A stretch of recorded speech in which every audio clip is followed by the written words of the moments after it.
Good evening. Good evening and welcome to everybody. My name is Suzanne Franks. I'm a professor of journalism here at City University. I'm really delighted to welcome all of you here. This is a joint event run partly by the Olive Tree programme, the Middle East Forum of the Olive Tree, and also by the journalism department here at City University. So we're very pleased to cooperate on this because this is a subject that we're going to talk about that's very dear close to both of our hearts. I'm delighted to see so many of you here, and I think it's testament both to the fact that this is an incredibly important story and also to the brilliant panel that we have assembled here tonight. I'm absolutely thrilled to be able to welcome all our guests here. It's amazing. I couldn't believe it this morning that they were still all going to show up. Normally when we have these kinds of events, you get a call the day before saying, I'm awfully sorry, I'm now on a plane to wherever. But it's amazing that everybody has come and that they're able to be with us here tonight. So what we're going to do is hear from each of our guests first, and then we'll throw it open, as we normally do in these things, to the audience. This is an incredibly important story, as I said. It's been a bitter and a sad year for journalists in the Middle East. We all know about the tragic fate of the two American journalists, and now of the British journalist that John Cantley, who is still held hostage. But we must not forget that there are many more local journalists who are also suffering there, who've been kidnapped and are being held. There are apparently up to 20 journalists, most of them Syrian, being held by ISIS. So we mustn't forget that. It's not just a story about the fate of Western journalists. So I do hope we can cover the sort of wider picture as well. So firstly, we're going to hear from the actual reporters in the field, those who actually have to go out there and confront these dangers, about whether this story is too dangerous to tell and what the implications are if a story isn't covered. What are we missing out? What are the effects on that, on diplomacy and the sort of wider awareness of what's going on? You know, journalism is the first draft of history. What happens if journalism isn't able to happen? People have argued that ISIS was a story that we heard about far too late because nobody was there telling this story. So first, to answer these extraordinarily difficult questions, I'm going to call on Lise Doucette. She's now the chief international correspondent of the BBC. She has reported and been on our screens from all over the Middle East, Afghanistan, Pakistan. She's an award-winning journalist. She was given the OBE earlier this year, and just 2 weeks ago she got an Emmy for her programme in Syria called Inside Syria's Deadly Conflict. Earlier, so at the end of last year, she was also awarded here in City the James Cameron, very distinguished prize, and she's even been here for the Olive Tree Forum in the past, chairing a very moving panel called Talking to the Enemy, which is looking at the story from both the Israeli and Palestinian side. So thank you so much for coming again, and welcome back to City, Lise. Yes. Thank you very much. Thank you, Zen. Thank you to Rosie Hollis, who's over here. In your introduction, you forgot to mention that I'm a friend of Rosie Hollis, which is why most of us do show up in events. No matter how far you go in life, that it's the friendships that really matter. I want to say thank you very much to all of you for coming out on a rainy London night to hear us talk about our profession. I think it gives us all hope that you still believe in journalism and that journalism still matters. I'm going to begin my remarks in the way all stories begin, in which we say, once upon a time, and not so long ago, but actually in my case, it was quite a long time ago, 30 years ago, I began as a journalist in West Africa, and that's where I began for the BBC. And what kind of a world was it for a journalist? Well, it was a time in West Africa of military coups, and some of them dangerous. It was a time of famine in the Sahel, and on one occasion, there was a military coup in Liberia, and I expressed an interest immediately in wanting to go, and these were just very early years for me. And my British colleague, a far more experienced BBC correspondent, said, "Don't you have any imagination?" And I said, "What?" He said, "Can't you imagine what could happen to you in Liberia?"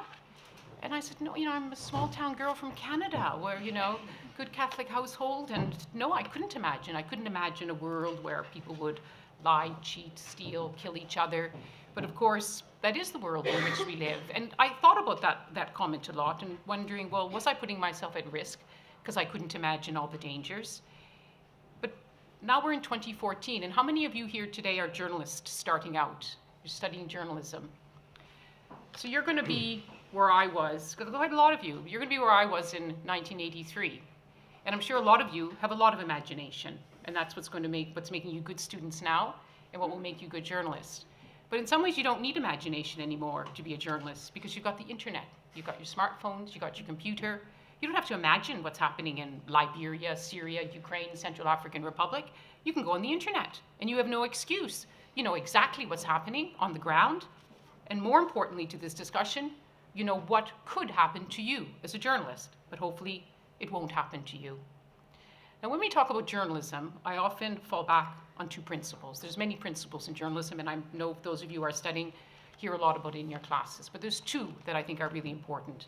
One is that there is absolutely no substitute for a face-to-face conversation with someone in which you can either look them in the eye or see that they won't look you in the eye.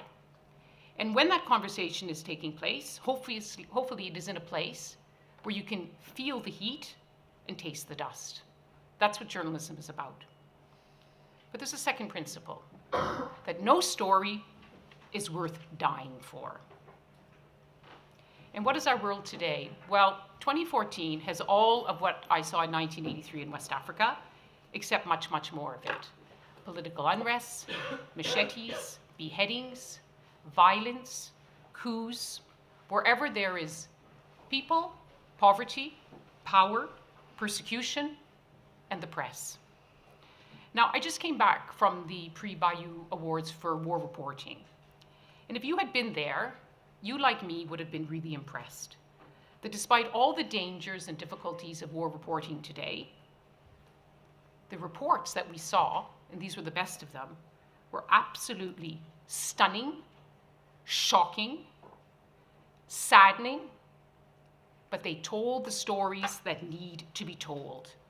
So that's a positive thing. The journalists are taking risks worth taking, and they're coming back to tell us their stories. But also at the Prix Bayou this year were two people, maybe their names don't ring a bell with you, Nicolas Henin and Didier François.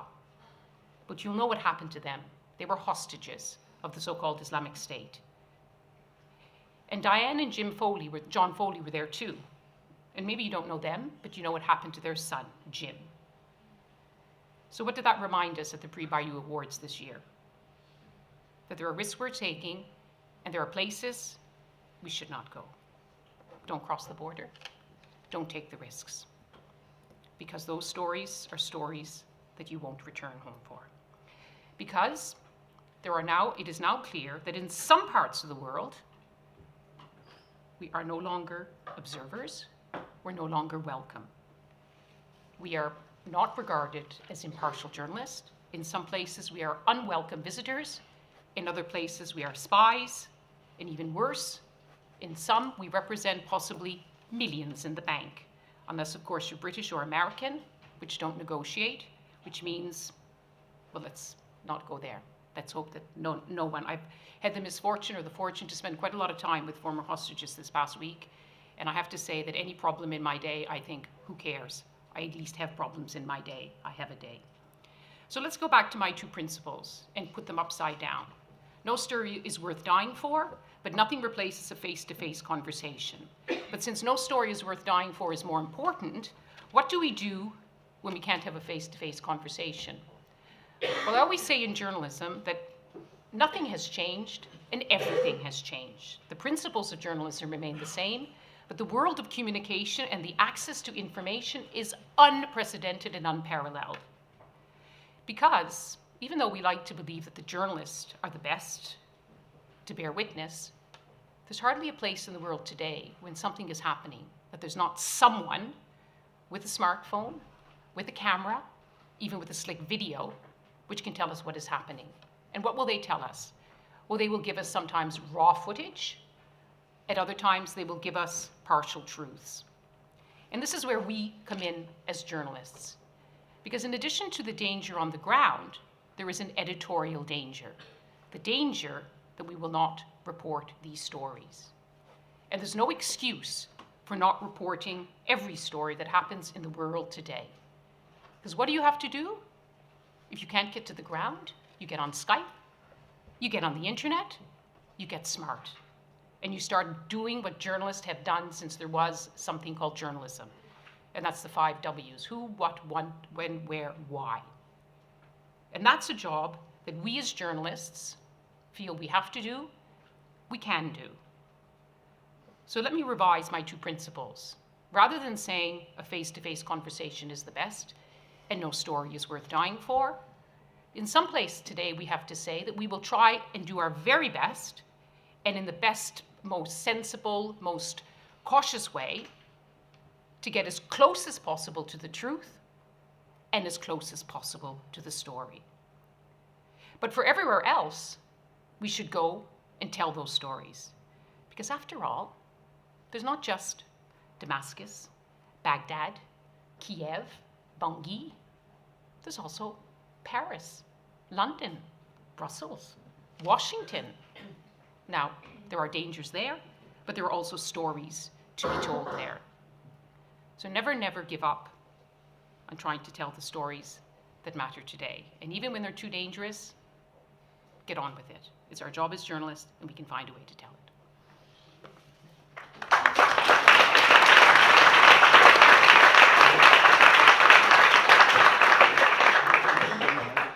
Thank you very much indeed, Lise. That was a great opener and already given a lot of food for thought, a lot of the themes that we want to bring up tonight. We're now going to go to Raghi Omar, who's also a television journalist, also reporting from very many danger zones. He really came to fame as a BBC correspondent during the Iraq War, the Second Gulf War, when he reported night. Probably a lot of you won't remember this, but he reported night after night in Baghdad, and he even became known as the Scud Stud. But he then left. Still known as that. Oh, he's still known as that. Yes. He then left and for a number of years worked for Al Jazeera, a completely different perspective.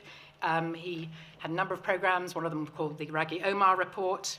And then last year, he returned to UK terrestrial television, and he is now with ITV. He's the International Affairs Editor. And unfortunately, he's actually going to be on ITV tonight at 10 o'clock. So I'm afraid that Raghi will have to leave us at about 7:30. But he's here until the meantime, so let's hear from you now, Raghi. Thank you very much, and it's very nice to see all of you here. Can you hear me? Great. Like Lise, I mean, it's funny. There was a report recently that said that the last company to make typewriters had gone out of business, and there was a funny little sort of, and finally report on the TV. And I went up to the editor to say that actually my first assignment, I took an electric typewriter, which was just shortly after leaving university and wanting to be a journalist.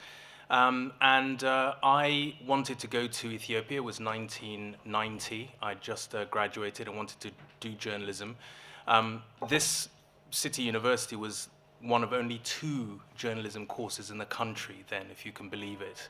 I'd just come out of lecture halls and decided that I didn't want to go immediately back into one, and had managed to wangle my way onto a interview list for the Financial Times, where they said that they wanted us to write.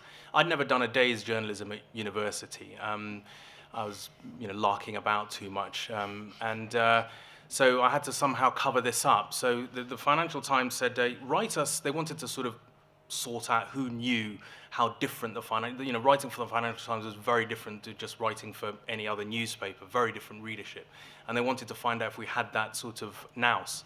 So they said, write a report for an FT audience as part of the the graduate program. So I phoned up. This was after the first Gulf War, and I phoned up the the ambassador here in London for OPEC. And I wanted to do a piece about what was OPEC's relevance immediately after the end of the first Gulf War and the liberation of Kuwait. So I called up the ambassador and told what was technically a truth, which has said I was writing an article for the Financial Times and could I have an interview? And he said, yes, of course. You know, when do you want me to? I'll free up my schedule. So I went and interviewed him, and I didn't quite tell him it was actually for a graduate traineeship. And I think the Financial Times was so impressed by my ability to be so wriggly that they thought, well, okay, you've never done a day's journalism, but we're suitably impressed. Come for an interview. I didn't get the job, and then I decided, what do I do? They said, why don't you look? We think we like you. Why don't you come back in a year's time? And I said, well, what are my options? And they said, well, get yourself a journalism degree. Or go off somewhere really nasty, the other traditional route. Go and do it yourself, as Lise was saying. So, I was born in Somalia, and the Mengistu regime in Ethiopia had just been overthrown. This was the summer of 1990. So I packed my electric typewriter, went and phoned a friend who just started on a 3-month contract. I think those are even luxuries now at the BBC Africa service for a program called Focus on Africa. And he managed to get me to see the editor, who was very much in support of people, young journalists wanting to sort of go out there and try their thing. And he wrote me a letter on a BBC letterhead saying, please allow this bloke. And he said, well, how do you spell your name? And I sort of spelled it out for him. And gave me that kind of support, even if it was just on a letterhead, that the BBC was behind me. Now, I tell that story simply because when considering whether the Middle East is still too dangerous a story to cover, I think there's just several things I'd like to observe. I don't think there's any use sort of trying to measure out parameters about whether each new crisis that emerges is more dangerous than the last. Every new conflict and upheaval presents its own unique set of challenges in trying to report logistical, editorial, a whole host of things. But in many ways, I mean, the dangers of covering for a war are the same ones that are just, reappear at different times, whether it's Lebanon, Bosnia, Ukraine, Syria. They're the same challenges, but in just different guises. I'd just like to make 3 observations, though, especially for people wanting to start out in this career as journalists, whether in the area of international news or specifically the Middle East. First of all, I think we have to accept that one of the things that we've done to ourselves as a profession, partly, is that there is no longer, I think, the sense of journalistic neutrality. I mean, go back 15, 20 years ago, I think wherever you went, when in the Middle East or anywhere in the world, there was a sense, a bit like sort of relief workers, that journalists were utterly neutral, whether they carried an American passport, a British passport, an Egyptian passport, it didn't matter. You were there to report objectively as possible. One thing I think has changed that, is my own personal view, was the process of embedding in the invasion of Iraq in 2003. I can absolutely see the reasons why major news organizations wanted to embed it. Reporting, getting to a battlefield in somewhere like Iraq during the second and going as a neutral by your own steam was incredibly dangerous. You just couldn't drive out in the middle of Basra in between Iraqi lines and American and British lines and expect to sort of survive for too long. Embedding was a process whereby, at least by traveling with the US Army or the British Army, it allowed us to at least see what we would not be able to see. So I can understand why we as collectively as journalists and news organizations entered into it. But I think in doing so, I mean, you inevitably, it becomes very difficult. If you're a journalist, you're traveling with the US Army, you're being fed by them, you're being transported by them, you're being given the facility and the wherewithal to be able to make your reports. And inevitably, people who are on the other side start to draw their own wrong conclusions, but conclusions nevertheless. So I think you have to understand that this idea that your role as a journalist, wherever you went, whatever nationality you were, unfortunately, that there is this sense, universally accepted position of journalistic neutrality has been eroded. I wouldn't say it's disappeared. Secondly, is a point that Lee's mentioned, is that a bit like the sort of the swan paddling beneath the surface, major news organizations, whether it's ITN or Financial Times, BBC, Al Jazeera, rely hugely for the inputs of our news gathering on freelancers that sometimes have contractual agreements with major broadcasters, often don't. The strongest thing, if you take away one thing of anything I say tonight, is just be very, very aware. I mean, I went as a freelancer to Ethiopia in 1990, but I still had this sense in which the BBC was looking after me. I mean, I had some kind of agreement completely as a freelancer. I think that that has become much more difficult. And I think that if you are, I mean, I know if I go, you know, when I was in Gaza this summer, I was in northern Iraq this summer, if I didn't want to cover, or I felt that myself or, you know, our crew, we would not go down that road to get to the edge of Mosul, for example, when it first fell back in May. I knew that I would absolutely have the complete support of my entire organization to say, fine, that story does not appear, despite what the opposition are doing, because, you know, you have our full support. I think it's very, very dangerous if you're trying to make your name, that you think, well, it's dangerous and not possible for news organizations to go down that road. I can. Often, you know, freelancers will be self-funded. They would have invested a huge amount in getting themselves there, feeding themselves, getting transportation, hiring a translator, all of that sort of ancillary and vital sort of support that goes into operating in the Middle East. You want to sort of actually have some comeback from that. And I think that's one of the things that worries me, is that, you know, whereas I can say I'm not going to do that, we're not going to go down to Khan Yunis this afternoon, or we're not going to go in, that's fine. I think for freelancers, it's very, very difficult for them to be able to make that call, because a day without selling your pictures, selling your prints, selling whatever it is just another sort of incredibly onerous. So please, please do make sure that if you do go and want to report as a freelance sort of a video journalist, a photographer, that you go with a very specific sense of an agreement and understanding with an organization. That's absolutely vital. That's one of the things that makes reporting more dangerous. Not more dangerous, the real question is, who's it more dangerous for, reporting the Middle East? It's not more dangerous for me. I can say, I'm not getting on that plane. I've said that, you know, several times, you know, this last year, 18 months. And there are other times when I took risks that I really felt that was a stupid thing to do. But anyway, I mean, I've got that freedom. It's much, much less so for freelancers. One of the other things I think that has made it more dangerous is just the sheer economics of it. I mean, to maintain a bureau in somewhere like Kabul or Baghdad is available only to a very, very few number of news organizations who can fund. I mean, I don't know what the sort of the ITN's or Al Jazeera's bureau in Baghdad, or, you know, leave aside what's happened in Iraq the last year.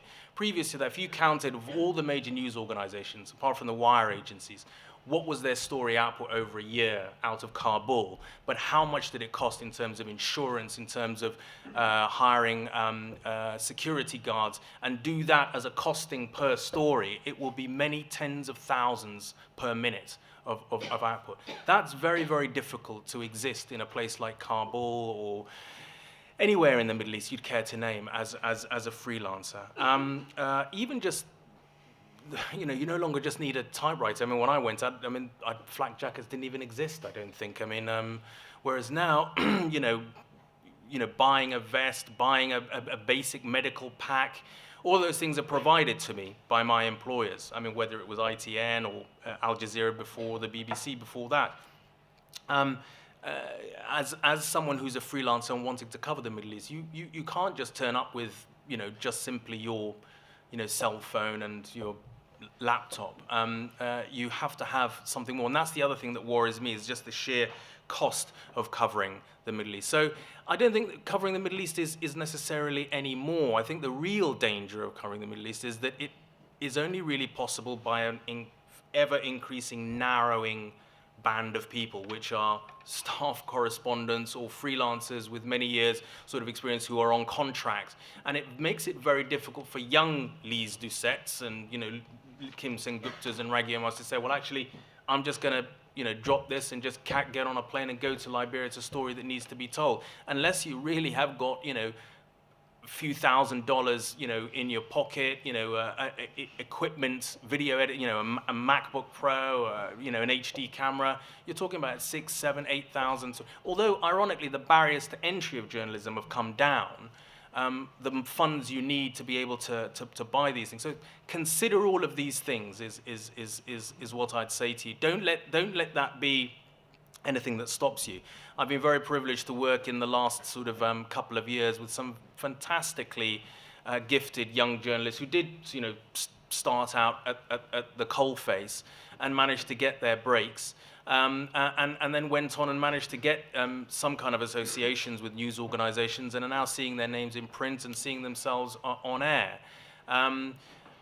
You know, wherever you go out to, just attach yourself, almost like a sort of you know, a journalistic orphan to some kind of news organization. It's amazing how many careers I've started, you know, seen launched just by saying, you know, do you need someone just to sort of, you know, help in terms of, you know, the overnight camera position, or just because people need to sleep, you know, just volunteer doing that. I mean, just look for an angle in order to start, and they will be open to you. So I think hustle a bit, be safe.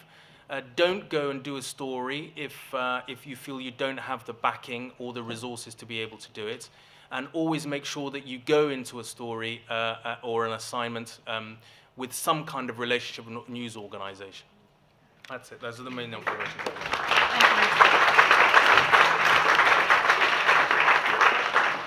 Thank you very much indeed.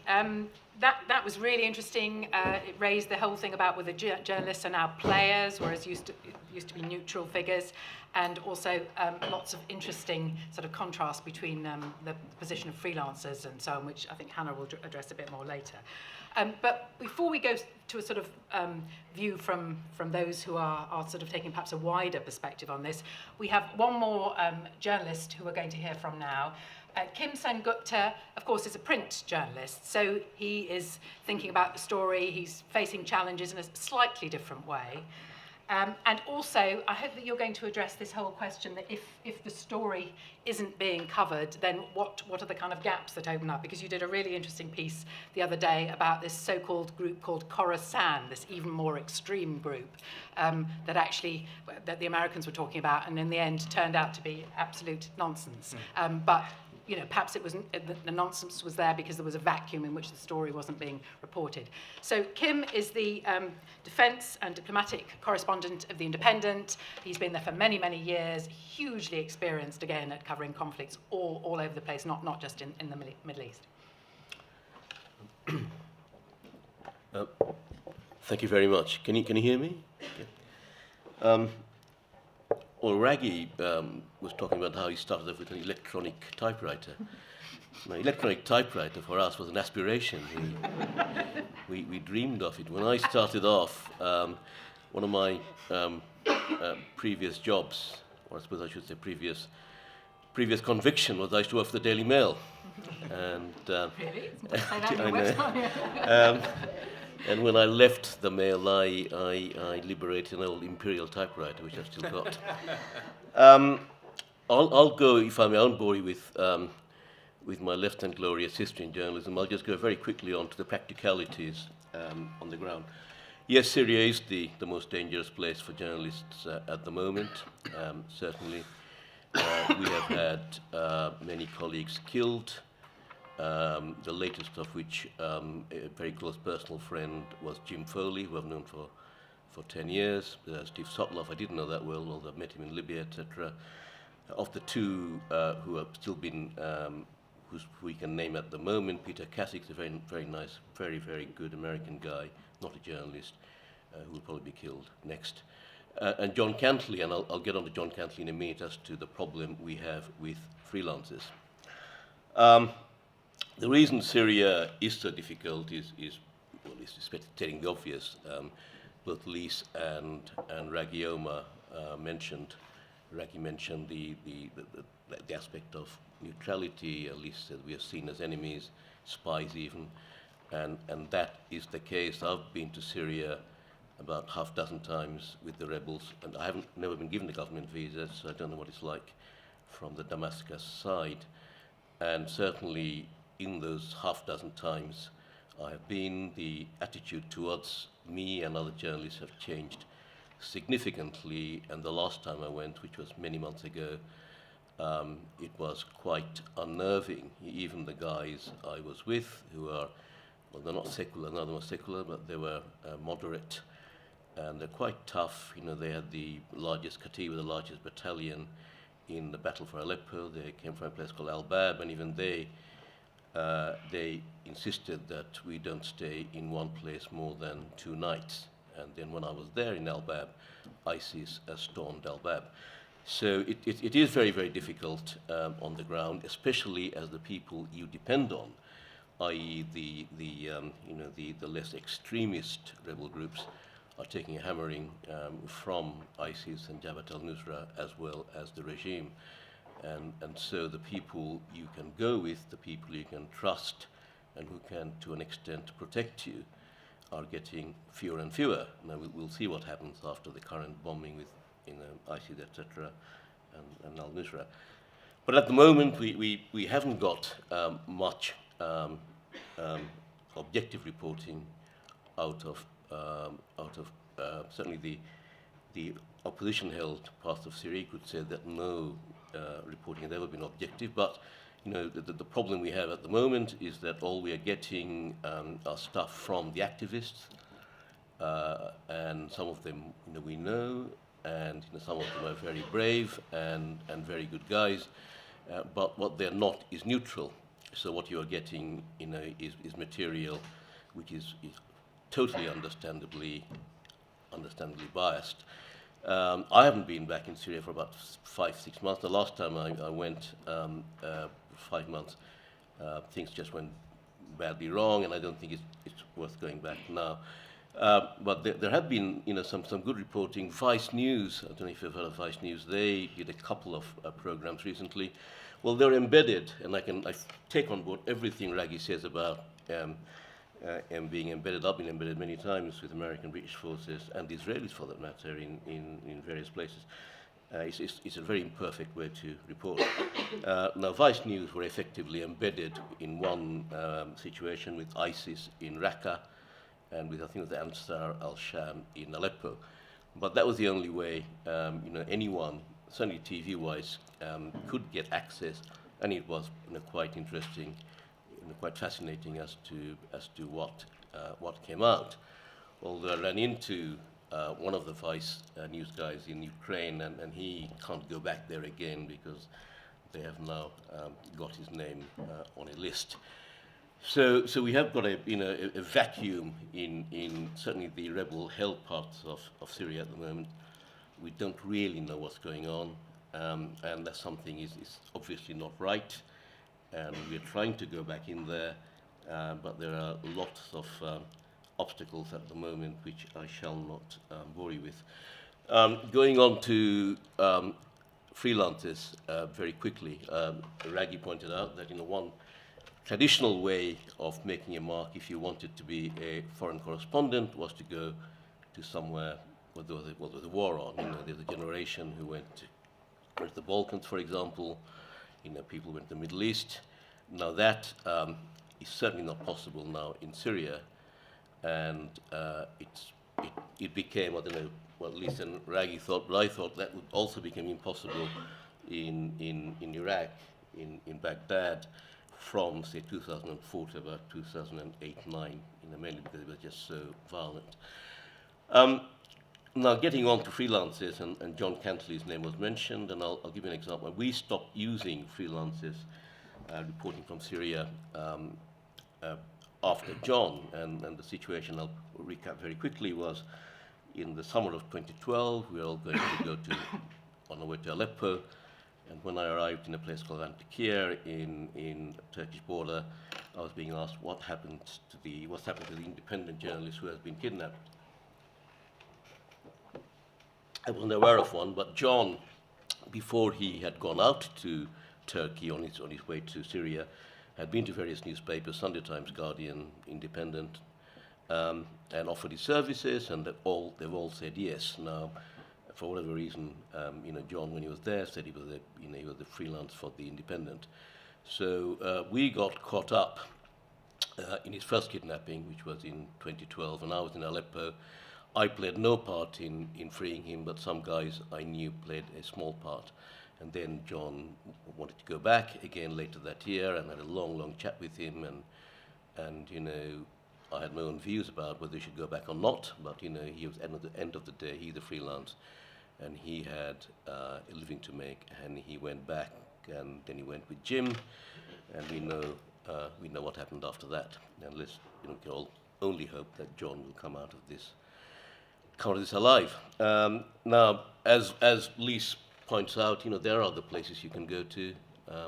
You don't have to go to Syria if you're interested in foreign reporting. There are all kinds of places, And if you want to, if you really want to cover conflicts, there are conflicts, and there are degrees of danger in conflicts, and you can easily, if you want to, go to places which is nothing like as bad as Syria at the moment.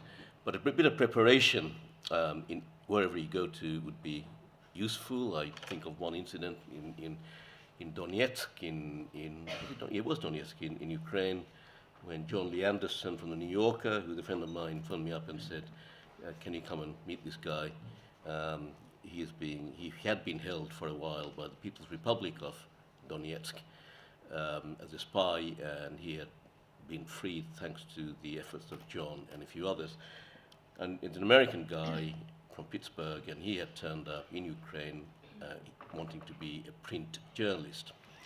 He wanted to write for newspapers. His ultimate aim was to be as good a writer as John Lee Anderson. But anyway, he had no press card. He had no letter from any organization. And he turned up at the Provincial Council building in Donetsk, which was then been taken over by the pro-Russian militias, and he was held for a few days. And he was freed. And, he just wanted to know, how does he get around to writing for British and American newspapers? And we spent, a little while telling him maybe the best thing for him to do, because things were so volatile and the People's Militia was so edgy at the time, was to perhaps go somewhere else, maybe go back to Kiev and then come back when things are calmer, but he wouldn't do that, so he got arrested again and spent 2 more days in custody. But there you are, I got an email from him the other day, and he is now back in the Donbass, and he had survived, being very obdurate, but also very, very lucky. So, I would strongly suggest, if you do go to these places, to have a smattering of what you want to do, get yourself some kind of press accreditation, and at least, and also just purely logistically and financially, it doesn't make sense to go somewhere like that on spec, hoping that some people would take your copy. Danger, well, as I keep on harping about Syria, the danger is not so much the bang stuff, which we've all done, but this fear of being kidnapped and ending up in an orange jumpsuit on a video, which is a primeval fear, and certainly we were terrified the last time we went there. With every single checkpoint you come to, there are people in balaclavas, you don't really know who they are. Your guys say they're fine, they're Ansar al-Sham, they're good guys, but then, the checkpoint may have changed hands and the road may have been taken over. So you simply don't know. There are, of course, journalists have been killed in places where they shouldn't be. Raggy and Lise would know a very good cameraman, Mick Dean from Sky, who was shot in Cairo during the coup or non-coup which deposed Morsi. And it wasn't even a riot, it was a demonstration, we were all standing there, and it was a demonstration by the Islamists, by the Muslim Brotherhood outside a military base, and someone from the base opened fire, and purely by chance, poor Mick, who had been a fantastic cameraman, vastly experienced, died covering a demonstration. So there's always that chance, if you go to somewhere where there is a conflict, but as I said, there are degrees of conflicts, and it's best perhaps to start off on if you really want to start on one, a low-level one, and be prepared when you go. That's all I've got to say. Thank you very much.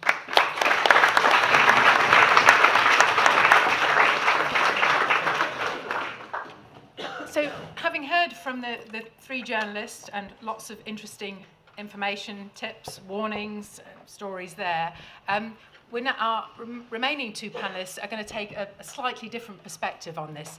Hannah Storm is from the International News Safety Institute, and she campaigns, or her organisation campaigns, very much on these issues. So she's going to look at it from that point of view, and of course address this whole sort of very, very problematic question of freelancers and the risks that they take, and what the relationship between news organisations and them.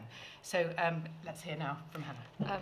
I'd like to count myself as a journalist as well. I was a journalist before. I've been running INSEE, which is the International News Safety Institute, as Suzanne says, for about the last 5 years. We provide safety advice and training to journalists working all over the world in dangerous and difficult situations. I think we're in quite a privileged position, really, to be able to ask the question, is the Middle East too dangerous a story to cover? Because that implies a degree of choice. And for some people, they simply don't have that choice. There are some people in countries in the Middle East who are journalists and have been journalists for many years. There are some journalists who have come to journalism in the last 4 years because they can't think of anything else they can possibly do with their lives other than try to tell the story of their people. And the point there is that for every international journalist we hear of who's killed, every Jim Foley, every Stephen Sotloff, every Mary Colvin, there are 8 to 10 journalists in the Middle East who are killed, 8 to 10 local journalists. So that to me is a question that it is a dangerous place. No matter how we look at it, the Middle East and the stories coming out of the Middle East are dangerous, and much more dangerous for local journalists. We'll talk again, we have spoken already, about freelance journalists, but for me it's that crucial thing of the local journalists on whom so many of us rely to get the information, to understand the nuances of the situation, to work as our fixers or our translators or our taxi drivers even, who really bear the brunt of it, who are left there in the story, on the story, when we are back in our hotels or our homes with our families and our friends. And even those who don't die, as we've just heard, 20 or so, according to various media support organisations, probably at least 20 are currently being kidnapped by ISIS. Many dozens more are irrevocably damaged, so traumatised, physically injured, their friends, families threatened, and they will not live the same kind of life they've lived again. One of the key things I've been saying at INSEE over the past few months is, to me, having worked at INSEE for the last 5 years, it seems that we've entered a new kind of era of insecurity for journalists. Now, Raggy said that every conflict comes with its dangers, and I agree, every conflict does come with its dangers. But in the last 3 to 4 years, certainly since the beginning of the Arab uprisings, we seem to have seen a kind of combination of factors that have led to pretty much a perfect storm, really.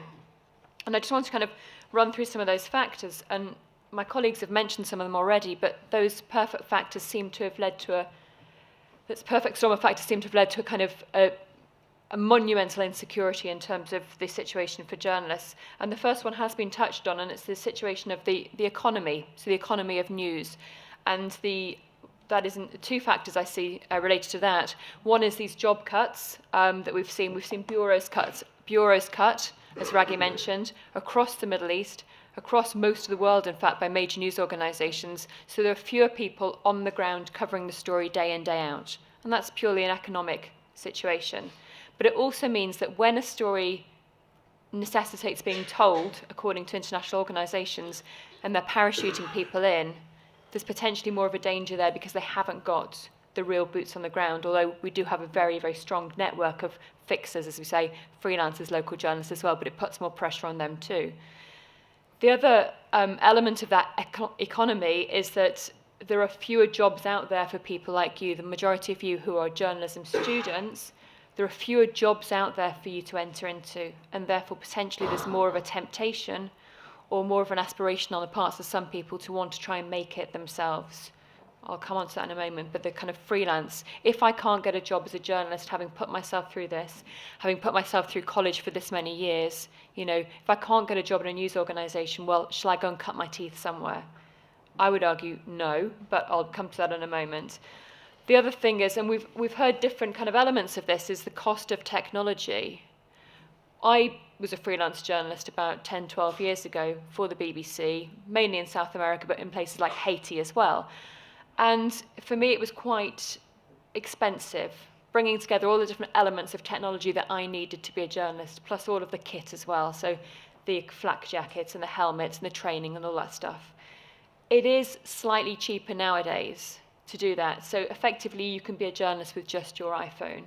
It's a reasonably cheap way of doing it. I wouldn't suggest it, but it is potentially, if you don't have that head of risk on your shoulders as a freelancer, it's quite a cheap way of going into it. And the other situation that has led to all of this is the relative ease of access geographically to some of these areas that we're talking about, to the Middle East. It's relatively easy as somebody based here in the UK or somebody based in the States to get yourself over to the Middle East to cover the story. And the final thing I'd mention is, and we've mentioned this a little bit, but there's this inexorable rise that we've seen over the past few years of social media. So social media and this kind of huge ballooning of social media has meant that there's been a massive increase in platforms which are taking news. But there's also been a massive increase in voices. And as we've heard from Lise previously, there's been an increase in this kind of what we call, well, a friend of mine who works for an organisation called Storyful, which is a verification service, he calls it news versus noise. So to me, that's a really, really good description. There's massive more platforms, there's a lot more noise, and we as journalists have to figure out the news from the noise. But there's also a lot more platforms there for people who want to write, and therefore arguably there's a lot more organisations popping up that you could work for as a freelancer. So that leads me on to the freelancer situation. I met John a few weeks before he went to Syria. And it was really interesting. It was in an event at the Frontline Club, and we were talking about coming up with a new constituency, a new kind of a new agreement on how to support freelancers. And he was very vocal about this. And I was absolutely kind of intrigued by where he was coming from, but really impressed and really admired his commitment to safety. I mean, this wasn't a guy who was just a fly by the seat of his pants, you know, young freelancer with no experience. This was a guy who really did, to me at the time, seem to take safety seriously. So obviously it was absolutely confusing and shocking when we started to hear some of those stories coming through. I'd just say, from the freelance perspective, you know, a lot of you aspire to be journalists. That's great. You know, journalism is the best profession. It's the best career. It's the best vocation in the world. Who wouldn't want to be paid to be a storyteller? It's fantastic. But a place like Syria, a place like Iraq is not a place to cut your teeth. And I don't necessarily think that, you know, you can be inexperienced, and that's fine. We're all inexperienced. Lisa's inexperienced, Raggy's inexperienced, Kim's inexperienced in certain areas of the world, in certain stories. That's one of our jobs as a journalist, is to break through that inexperience, do our research, and get on with the job, okay? So we're all inexperienced in some way. But there's a difference between being inexperienced and being ill-prepared. So what I'd say to you is, if you want to be a journalist, please don't go to Syria and please don't go to Iraq at the moment, but please do your preparation. So, you know, figure out what kind of training you need, figure out what kind of equipment. You wouldn't go overseas without a passport, so please take your flak jacket, your insurance and your helmet with you if you're going to go to some of these lower level conflicts. And as we heard from Kim, you know, attach yourself to somebody. Journalists are a pretty decent bunch of people. We're a pretty nice community. We don't mind. We've all had to start somewhere. So we don't actually, most of us don't mind. There's a few dodgy ones, but most of us don't mind if somebody says, look, I'm really interested. Is there anything I can do for you? Anything I can help you with? And most of us will say, yeah, sure. Can you help me with that? Or can you do that? Can you do that, please? I just want to have one more point that, in my mind, also features in the danger category. And this is something that's come up quite a lot in the last few weeks, and that's mental danger. That's mental trauma. We've talked a lot about the physical trauma. When I was a younger journalist, I was working on the news desk at ITN as the Gulf War in 2003 happened. And it was my job as somebody who wasn't qualified to go out into the field to see the incoming news coming in and to sift through the images as to what was appropriate to show on screen, what was to edit and what wasn't to edit. And I was pretty young, I was about 26, 27 at the time, and nobody told me how traumatizing that could be. Nobody told me how difficult that could be, and nobody told me that some of those images would stick with me for a long, long time. Some of the images we've seen, independent of whether we're field journalists, conflict reporters, journalism students, some of the images we've seen in the past few weeks, can have a substantial impact on us. And what I'd like us to be all kind of mindful of is the fact that you don't have to be a war correspondent to be affected by that. You could be somebody walking down the street and sent to cover a story about a London bombing, for instance. You could be somebody walking down the street in a city in Moore, Oklahoma, and a guy has beheaded one of his colleagues. It's, the whole notion of trauma and safety doesn't necessarily apply to the Middle East, but the whole notion of safety and danger doesn't necessarily just apply to physical danger. So I think if we, able to just bear in mind the traumatic elements that will last with us a lot longer than some of the physical scars, that's also a good one to consider as well. Thank you very much.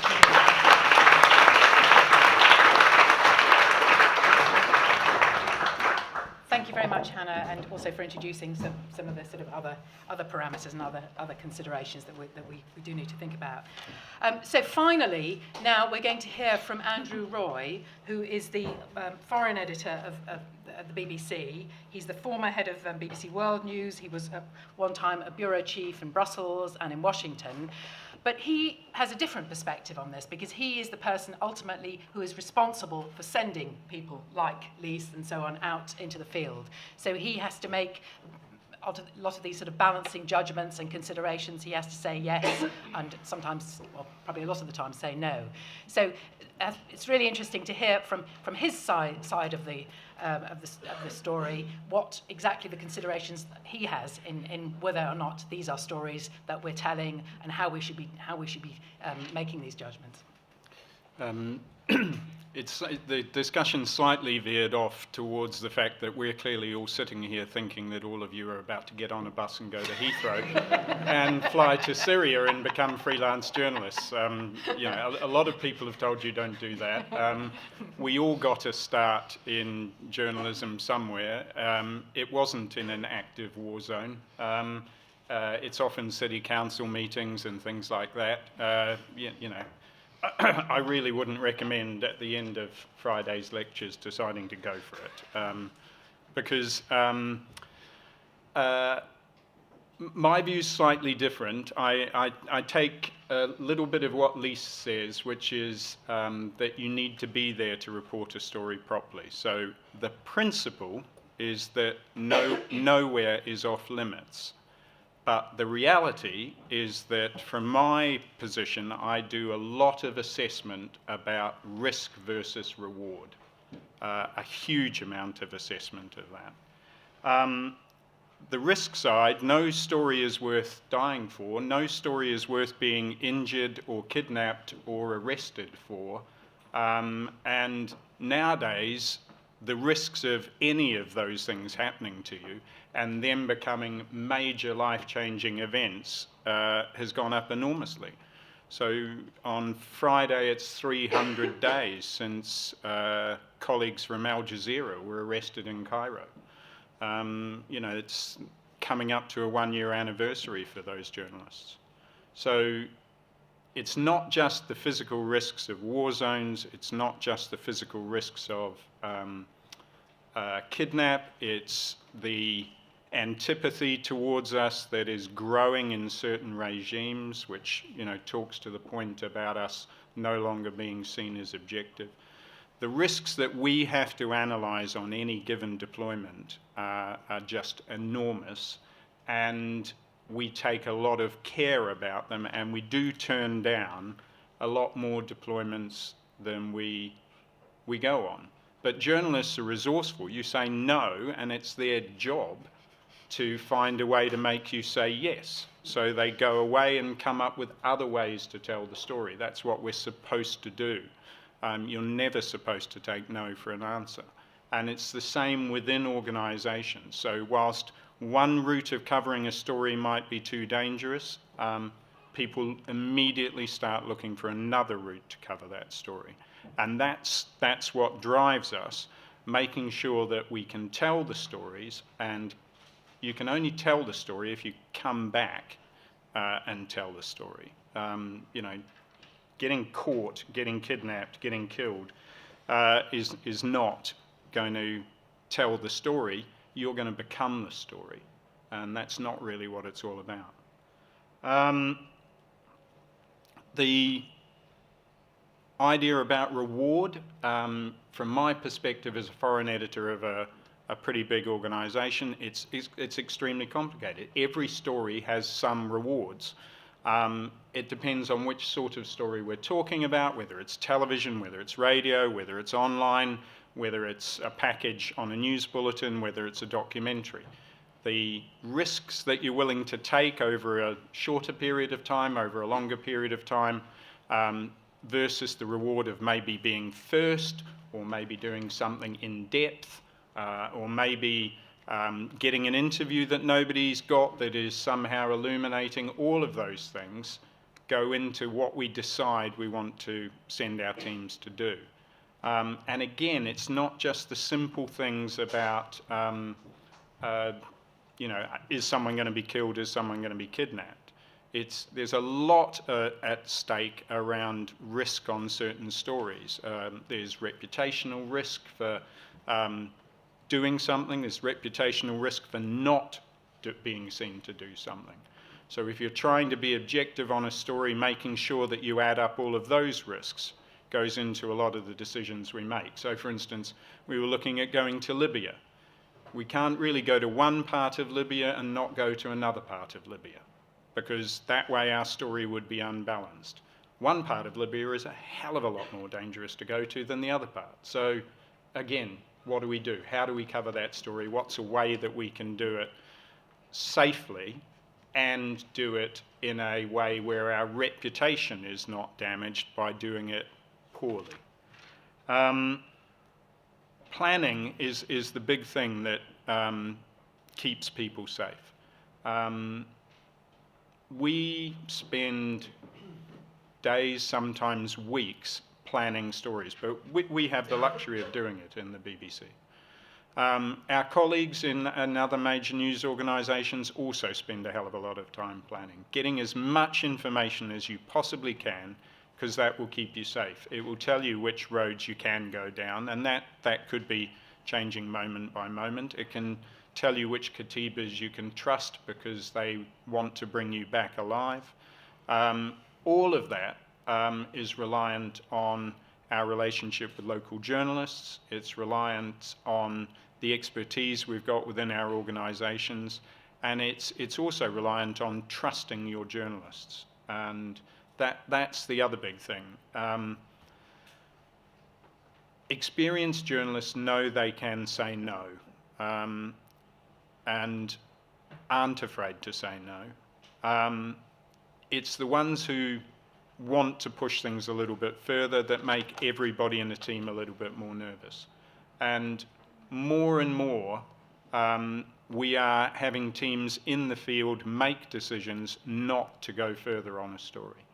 It does make it difficult. Sometimes you're beaten because a competitor does go a little bit further, does get better pictures, but you've got to balance that short-term gain against what could have happened when we've all been in situations where colleagues have gone a bit further and haven't come back.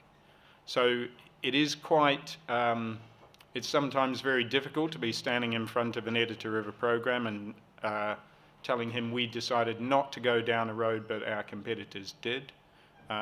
Desk jockeys in London don't always see it that way, but you know, more and more they are starting to understand that the consequences of pushing people too hard are bad for an organisation.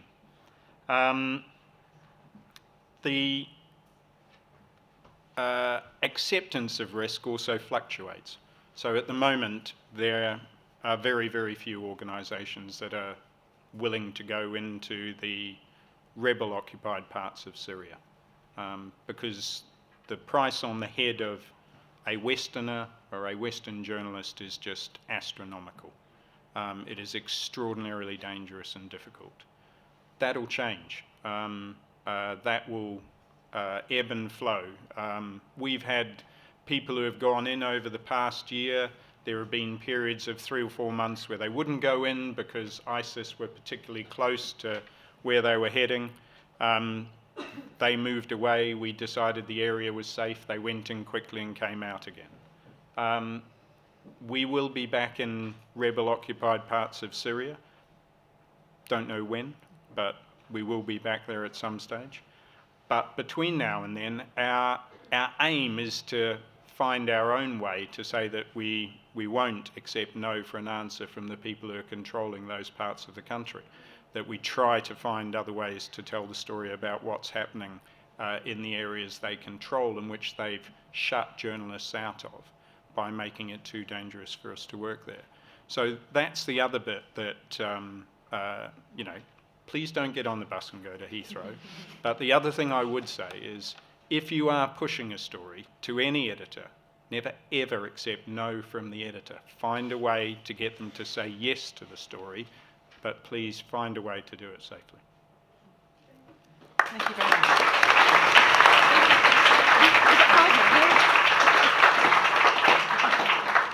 Thank you very much indeed. You all rather overran your 5 minutes, but I'm sure everyone will agree that was all incredibly worthwhile and fascinating. Just because Raggy has to go literally in another couple of minutes, can we first just take, if there's any particular question that's directed towards Raggy before he has to disappear and go back to ITN?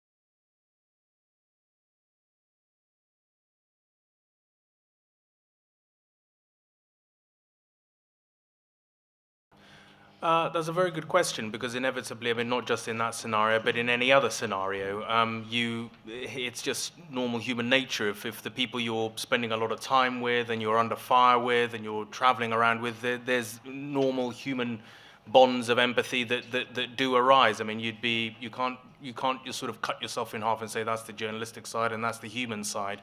The two sort of go hand in hand. It becomes very natural because there's a pressure to tell a story, and you have to do it with your own professional reputation and that of the organization as well. I think one thing that, whether you're reporting in Syria or, as Andrew said, reporting on a town council election, your credibility takes a very, very long time to build up and gain, and it's lost with a wrong word or a wrong picture or wrong a bit of information. So that's what keeps you on your toes. I mean, your personal empathy doesn't go into a report. I mean, the fact that some soldier might have sort of saved your life, in a film sequence previous to what you show, that doesn't end up in your piece. So the same rules of sort of journalistic, reputation and credibility is what inevitably makes you distinguish the two. I just sort of say, I mean, like him, I mean, I've been embedded, and I've also told stories from the other side of being embedded, i.e. being a unilateral. I see its value as a form of, as a process of being an eyewitness to events that you otherwise would not be able to with safety. I mean, that's the whole point of embedding. I mean, you get to see about, and you get to report on, mess-ups. You get to report on when a military unit, does fire into a building and it happens to be filled with civilians. It allows you, I mean, to see those kind of things as well. Embedding doesn't just generally mean you just, get a piece of paper that the military officer tells you, well, this is the glorious mission we've been on, and these have been its wonderful results. I mean, you're there to see with your eyes.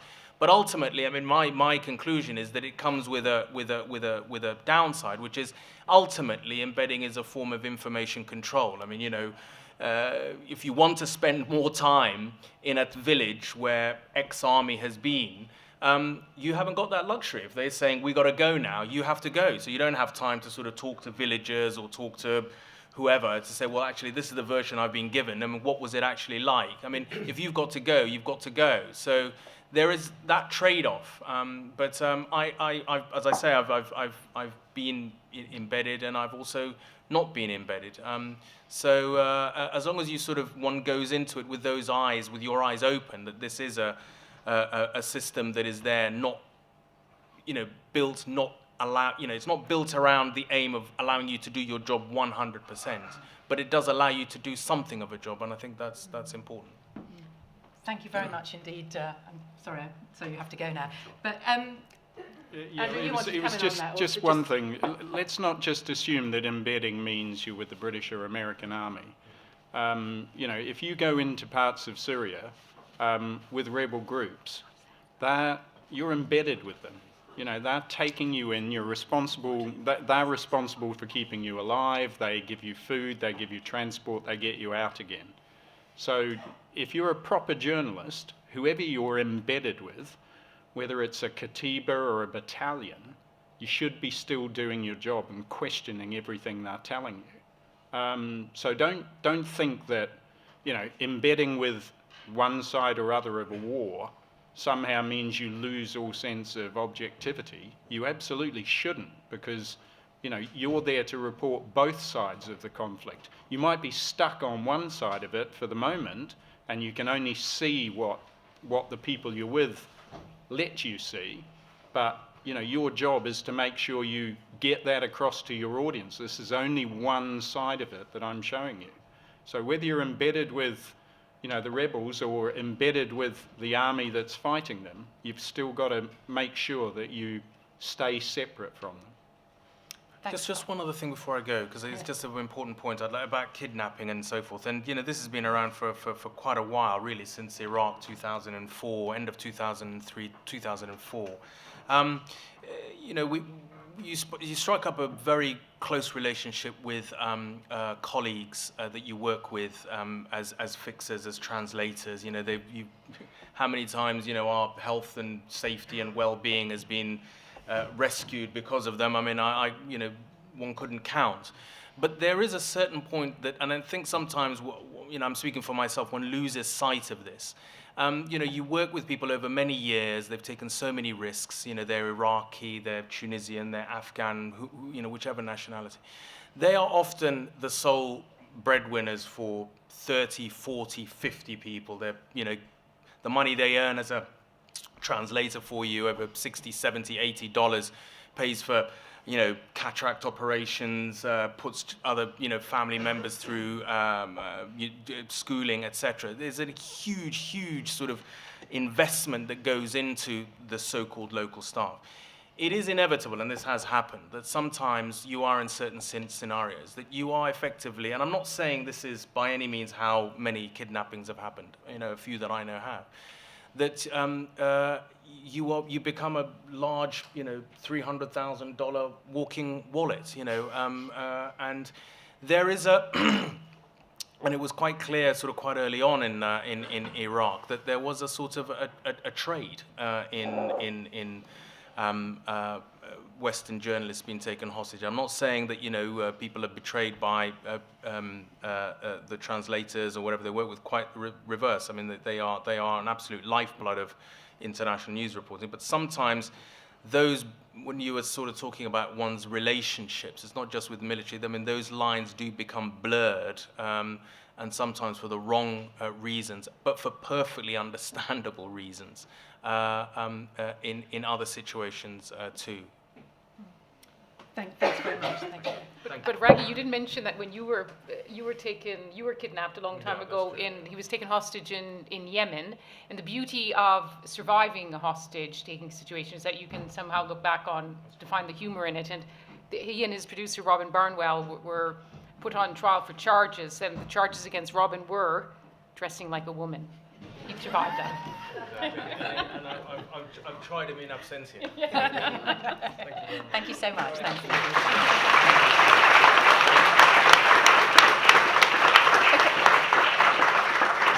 Okay, we've got just under 20 minutes left. So we've got some more questions. We've got 2 roving mics. Please try and keep your questions brief, because there are lots of people I think will want to talk. And also, please, can you keep it relevant to the topic that we're discussing tonight?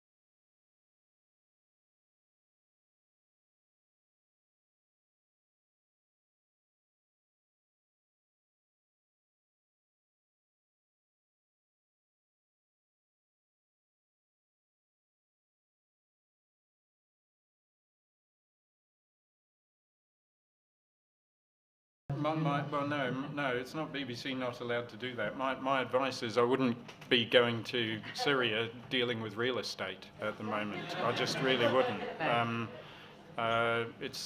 There's shelling of the old city pretty regularly, and it's not a good idea. That would be my advice. I think every house, well, as they say in real estate, location, location, location, and. I think it's probably better for a private conversation, but just now people want to know the answers.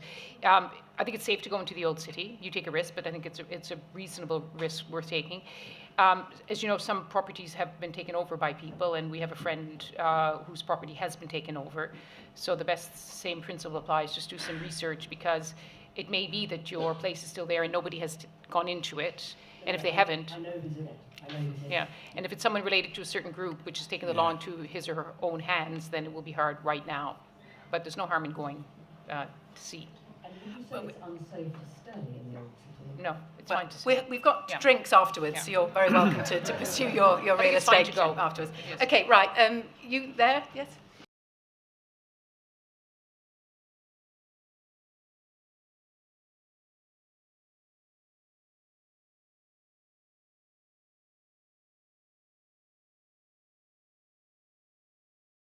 Well, as we discussed earlier on, I mean, Syria is a huge vacuum at the moment.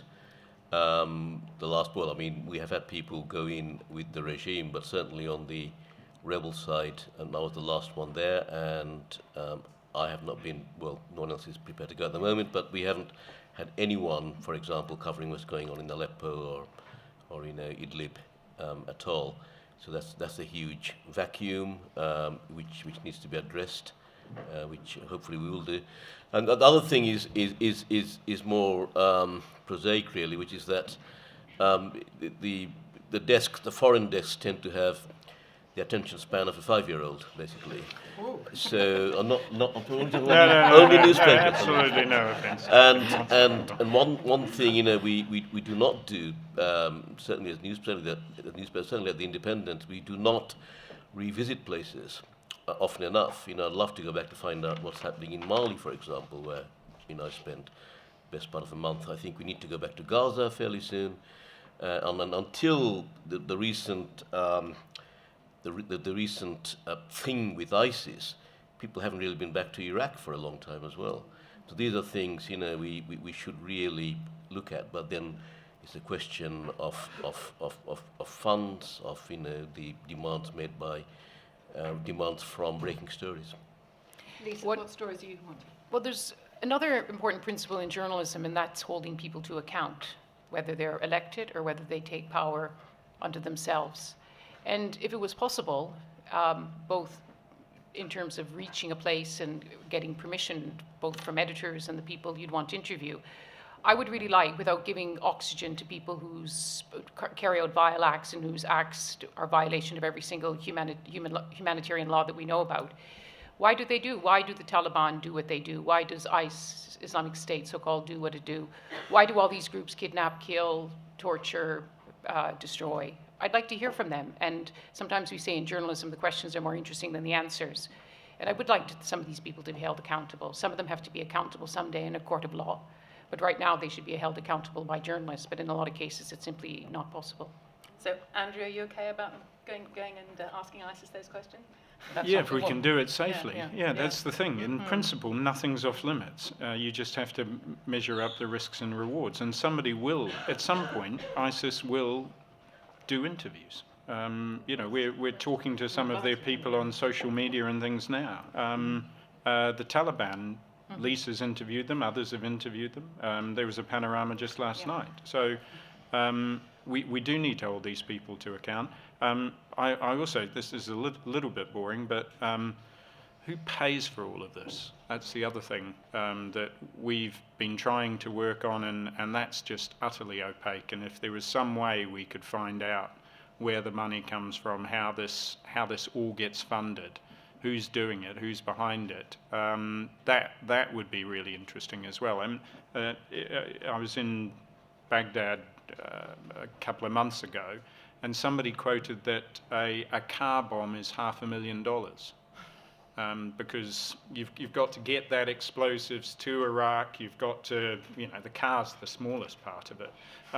All of that funding trail to set off a car bomb or even just a suicide vest, that's a huge amount of money. So where's that all coming from? That's something I'd like someone to explain to me. Vice embedded, or so-called embedded, didn't they, with the Islamic State? Vice News is. I don't know how many of you saw the 5-part documentary Vice News. They embedded with IS, and that again, the conversation that Andrew and Raggy were mentioning before about embedding. They made no secret about the fact that was them embedding there, and that there was no claims of neutrality. It was just they were embedded. They were telling the story of IS, and it was quite astonishing and quite compelling, and it told a story that not many other people have been able to tell. And to me, that was a horrific, compelling, powerful, amazing documentary, but in many ways it had to be told.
Oh, good question. Okay, right, we've got about 5 questions there, so we'll go around you if you want to take your pick. And do you want to start, Andrew, with the ebbs and flows, and then female journalists? Ebbs and flows. I think you might be right that this is a watershed in that I think the tactics used against journalists in Syria are informing the tactics used against journalists in other conflicts. So I think the organizations have seen that they can get publicity and they can get money and they can control the public space So I think we might look back on what happened in Syria as a time when things did change, yes. In terms of female correspondents, I tend to rely on the female correspondents myself telling me whether it's safe for them to go. I wouldn't automatically assume that they can't, I would automatically assume they can go anywhere. If they turn around and say there are particular risks that they need to mitigate or that they don't want to go, then that changes things. But I can't think of apart from, I was trying to think of somewhere where you couldn't, where it would be difficult for a woman to go. I can actually only think of places where it would be difficult for men to go. So there are places, behind the veil that men couldn't go to in Afghanistan, and yet the Taliban will sit down and take tea with Lise. So these places, it's more difficult to put a male correspondent, I think, than necessarily a place that I wouldn't send a woman. Hannah, do you want to talk particularly about that point about the freelance, about people taking freelance, Yeah. I can tell you we don't. No, yes, Yeah. yes. Yeah. And also maybe you want to talk about the female. Yeah, just two very quick points. The watershed moment, I totally agree. For the first time, I feel like we're seeing journalists as propaganda. So journalists as the message and not just the messenger. Second point is, INSEE collated a book called No Woman's Land on the front lines of female reporters that Lise contributed to. And there's a very, very compelling, she can tell the story, but basically she says that, women get access regarded as a third gender to half of society. And that, so I'm happy to talk to you afterwards if you want to about that book.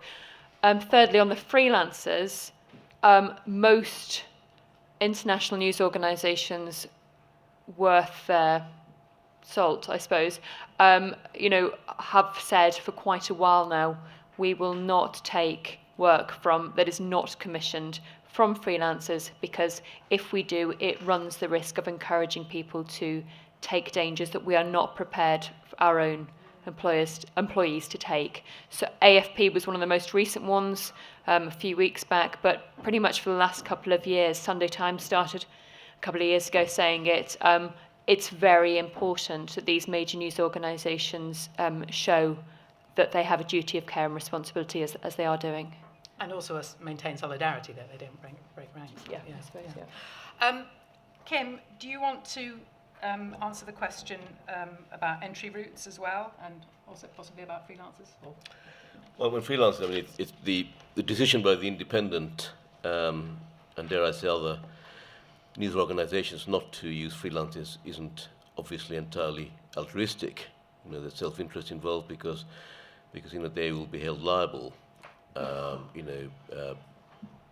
If John had gone in the second time saying he's working for the Independent or the Guardian, then whichever paper it is, although not legally liable, certainly would feel morally, I'm talking about John Cantley, morally liable. I personally think it's a great shame because, as we have discussed before, a lot of very fine journalists have started off as freelancers in conflict zones and have survived and prospered. Syria is an unusual case, not quite unique but unusual, and as we, without boring you, I think there are other places to go to, but I certainly would like to see the Independent and the Guardian and other newspapers use freelancers even in difficult places. I think just a slight separate matter on whether Syria is the watershed or not. Now, we have seen Jim being murdered and Stephen Sotloff, but what people may forget is that 7 journalists held by the same group, or certainly affiliated to them, Spanish and French, were freed earlier this year. And of course the claim is that they were freed because tens of millions of euros were given in ransom. So we have got a problem there, which is that the US and British government will not pay ransom, and there are good reasons not to. And at the same time, you have got other governments which will. So, so in a way, the risk factor is far, far more for the UK and US and any other government which refuses to pay ransom for journalists. Going back to your entry route, I mean, it depends really what you want to do. I started off in a very old-fashioned route of local newspapers and then got a lucky break into what was called Fleet Street. But if you want to be a foreign correspondent, then I would suggest possibly spending a bit of time on it depends whether you want to broadcast or print. If you're print, that's the only thing I can make suggestions on. You spend some time on the foreign desks of newspapers and then find a place abroad, which isn't particularly well covered, and then use your journalistic nous to think which might become interesting in the next few years, and go and put yourself there. You can pursue that, if any of our guests are staying for drinks later, you can pursue that question further. Lise, do you want to have a final word now about what it's like being a third gender, and also the other questions about, also the question about neutrality, and have we lost neutrality forever? Thank you very much for your question about are there greater risks for women, but I have to say that myself and my colleague and close friend Lindsay Hilsum often say that we look forward to the day when people don't ask this question anymore, and I know some of you probably here are studying that question at university. Do women and men cover war differently, and that our journalism is judged by our gender? I absolutely don't believe journalism is a question of gender, and it isn't a function of gender. I believe our gender is like every aspect of our personality, and journalists, despite the reputations to the contrary, do have personality, and what's important in the journalism is that it determines the questions they ask, and I think that's what defines our journalism, not our gender, but our questions. I have to say that in 30 years of working for the BBC, I cannot think of a single incident where I was told I could not go anywhere because I am a woman. It was never, ever raised, and I have tended to go to places which are regarded as dangerous, or places that we don't often go to. Many of the places that I've spent my career have been places where quite conservative cultures, predominantly Islamic, but they also happen to be some of the most hospitable places in the world. And in almost all cases, hospitality has always trumped ideology. And in these sorts of places, that you're not only a guest, but you're a female guest. And yes, they do think sometimes as women as the weaker sex, but as a journalist, that meant I've got the front seat on the bus, the front seat of the helicopter. Sometimes I wish I didn't have the front seat of the helicopter, but they do look at it at looking out for you and protecting you, and that can be an advantage. And as Andrew says, there are in some conservative societies where men control access to women, it's easier for a woman to go. But I know as many men who want to cover issues of human stories, what's happening to the women and children in war, as I know women who are more interested in the ballistics and in the bombs. We're talking now in the year 2014 and the rise of extreme Islamist groups, some of whom say they won't meet a woman, they won't meet, and especially won't meet a white Western woman. I haven't had that experience yet, but I do hear that it happens. We hear about sexual harassment in Cairo, in Tahrir Square. There have been too many incidents, but it happens also to men, that men can be attacked sexually as well as women. So I think it applies to both. So I think the rules apply for both men and women. You have to be careful, you have to be cautious, you have to assess the risks. And if you believe that it's too dangerous for you as a woman to go in somewhere, then you should say that. I mean, I'm in Pakistan 25 years ago. I decided I would not go into a rally. That was before even people talked about the word sexual harassment. In a place where there was mujahideen and rockets, etc., I said the greatest danger to me is getting my bum pinched in the rally in Pakistan. To every woman who came, I said, don't go into the rally without a man in front of you and a man behind me. Some women didn't listen, and unfortunately, even one of them ended up in hospital. But and it's not just Pakistan, there's a lot of places where this happens. Probably can happen in Italy and London as well. On the neutrality, I wouldn't say that. Yeah. I think this is a terrible conclusion. Yeah. Obviously, journalists come in all shapes and sizes. Some of you will become a journalist who's more of an advocate, that you will take up a cause, and that's fine, as long as you say, this is my issue, this is my stand on the issue, this is how I'm going to use my voice and my skills as a journalist. But you are very clear from the start. This is not about independent journalism. But for those of us, and everyone here on this panel, and I think quite a few of you here tonight, are about not taking sides, not being part of the story, trying to tell the story as best as possible from all sides. Because I have to say, my experience is, almost without exception, is when I go and back to my face-to-face conversation, is I never finish the conversation without having new questions in my mind, new information. Never, never, never go anywhere with you thinking you already know the story, you already have the answers. All you have as a journalist are your questions. And as we say, and it's not just a cliche, you never, never stop asking questions. Thank you very much.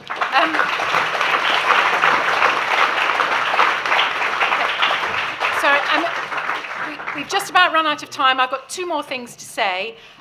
Firstly, that we have drinks in AGO1, AGO2. Anybody who doesn't know where that is, the students will show you down there, just downstairs underneath here.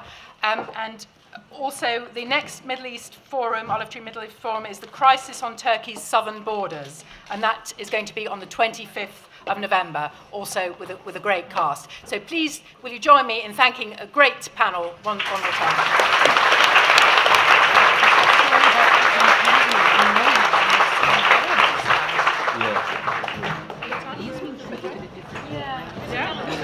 Yeah.